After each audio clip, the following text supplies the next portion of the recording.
If you ask a CEO, a government bureaucrat, or a software engineer what their ultimate goal is, they will all give you the exact same answer: efficiency. We worship optimization. It is the religion of the modern world. We want to do more with less, faster, cheaper, leaner. We are taught that slack is synonymous with waste, that a warehouse full of spare parts is a failure of planning, that an employee sitting idle is a leak in the balance sheet.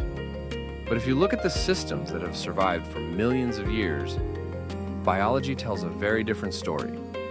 You have 2 kidneys, even though you only need 1 to live. You have 2 lungs. Your body stores excess energy as fat, specifically for a day when food doesn't arrive. Nature loves redundancy. Capitalism hates it. And here's the alt logic of systems theory. Efficiency is not a virtue. It is a trade-off, and it is a dangerous one. When you optimize a system to be perfectly efficient, to remove every ounce of fat and every second of delay, you're not making it better. You're making it fragile. You're trading the ability to absorb a shock for the ability to move a little faster. To understand the price of this trade-off, we have to look at the first time the world ended. The year is 1177 BC, the late Bronze Age. It was a world remarkably like ours. It was globalized. It was wealthy. It was interconnected. The Egyptians, the Hittites, the Mycenaeans, they weren't isolated tribes. They were superpowers involved in a complex web of international trade. But their entire economy rested on one technology: bronze.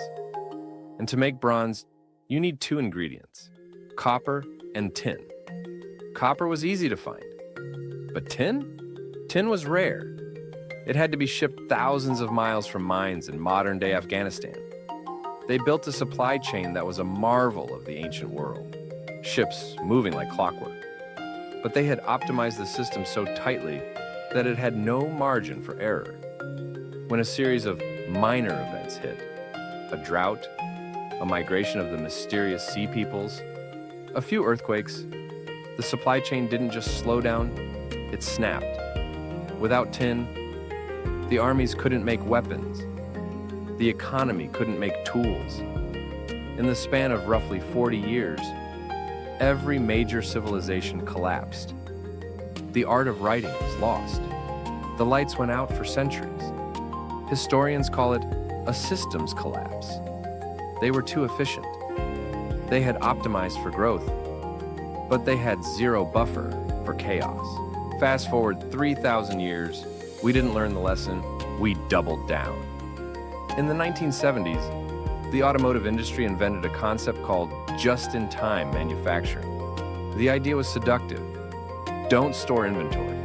Don't pay for massive warehouses. Instead, have the parts arrive at the factory exactly the moment they are needed on the assembly line. If you need a steering wheel at noon, the truck arrives at 11:59. It made everything cheaper. It freed up billions of dollars in capital. It made profits soar. But systems theory defines efficiency as the removal of redundancy. In plain English, efficiency is the removal of the spare tire to make the car go faster. It works great, as long as the road is perfect. But the moment you hit a bump, you don't just have a delay, you have a catastrophe. We saw this in 2020. We had optimized the global supply chain so perfectly that a single virus or a single ship stuck in the Suez Canal could freeze the entire planet. We realized too late that we had sold our safety net, just to buy a little more speed. But physical supply chains are slow. You can see the ships stopped in the harbor. The real danger is in the systems you cannot see. In finance, we have optimized for the ultimate efficiency: speed. We replaced human traders with high-frequency trading algorithms. These bots execute millions of trades in milliseconds. They are efficient. They close the gap between price and value instantly. But they also couple the market tightly together. In 2010, we witnessed the flash crash. In 36 minutes, nearly $1 trillion of value vanished. If only for minutes. Why? because the algorithms were too efficient.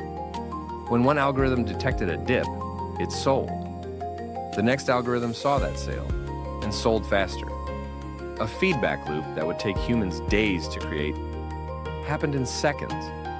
There was no human inefficiency in the loop to say, wait, this is panic, this isn't real. Complexity adds power, but tight coupling adds fragility. We are building financial systems that are too fast to save themselves. So, what is the solution? It is an answer that Wall Street hates. The solution is to embrace inefficiency, to intentionally build slack back into the system, to hold cash that earns zero interest, to keep inventory that gathers dust, to have local factories that cost more than foreign ones. It looks like waste on a quarterly spreadsheet, but on a long enough timeline, waste is actually insurance. The most efficient system in the world is a Formula One race car. It is fast, it is light, it is a masterpiece of engineering. But if it hits a single pothole, it shatters. The most resilient system is a tank. It is heavy, it is slow, it consumes too much fuel, but it can drive through a brick wall. That is the alt logic of survival. If you want to last, you don't optimize for the best case scenario. You pay the price to survive the worst one. If this way of thinking makes sense to you, subscribe.